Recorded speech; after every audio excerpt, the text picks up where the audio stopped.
श्री स्वामी समर्थ। मी वर्षा माझ्या यूट्यूब चॅनलमध्ये तुमचं स्वागत करत आहे।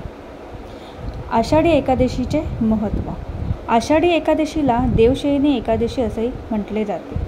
का म्हटले जाते ते आज आपण पाहणार आहोत। आषाढी एकादशीला देवशयनी एकादशी असं म्हटलं जातं।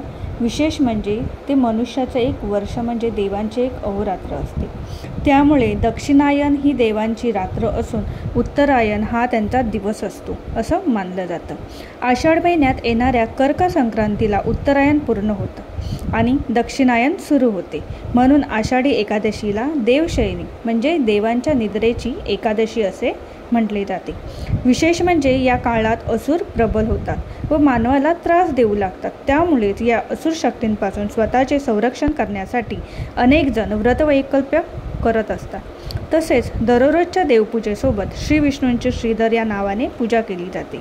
सोबत अहोरात्र तुपाचा दिवा लावला जातो। विशेष म्हणजे या काळात विठ्ठल रुक्मिणीचीही पूजा केली जाते। धन्यवाद।